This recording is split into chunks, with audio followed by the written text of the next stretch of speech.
जालना शहरातील सिंधी बाजारामध्ये सोमवारी संध्याकाळी एक दुर्दैवी घटना घडली। एका पत्र्याच्या शेडमध्ये वीज प्रवाह उतरल्यानं झालेल्या अपघातामध्ये एका तरुणाचा जागीच मृत्यू झाला, तर एक मुलगीही गंभीर जखमी झाली।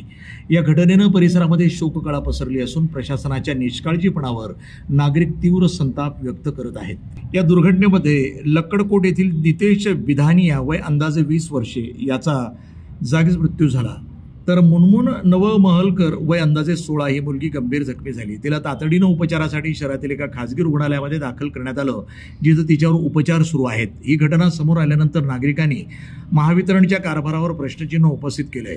धोकादायक आणि लोंबकळणाऱ्या तारा तातडीनं काढण्याच्या सूचना असतानाही महावितरणनं त्याकडे दुर्लक्ष केल्यामुळेच हा अपघात घडल्याचा आरोप नागरिक करत आहेत।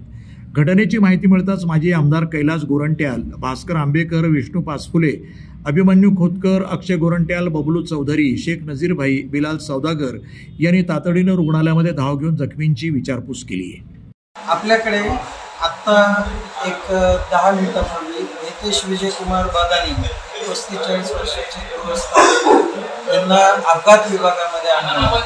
आपण तपासल्यानंतर त्यांना मृत घोषित केलेलं आहे आणि त्यांचे सोबतचे नातेवाईक होते, त्यांनी विचारणा केली असता असं सांगितलं होतं की त्यांना इलेक्ट्रिक शॉक लागल्यामुळे ते अत्यावस्थ झाले होते। त्याच परिस्थितीमध्ये त्यांना 1-2 खाजगी रुग्णालयामध्ये दाखवलं होतं, पण त्या डॉक्टरांनी सुद्धा त्यांची तब्येत अत्यावस्थ असल्यामुळे त्यांना उपचारासाठी सामान्य रुग्णालय जालन्यामध्ये पाठवलं होतं।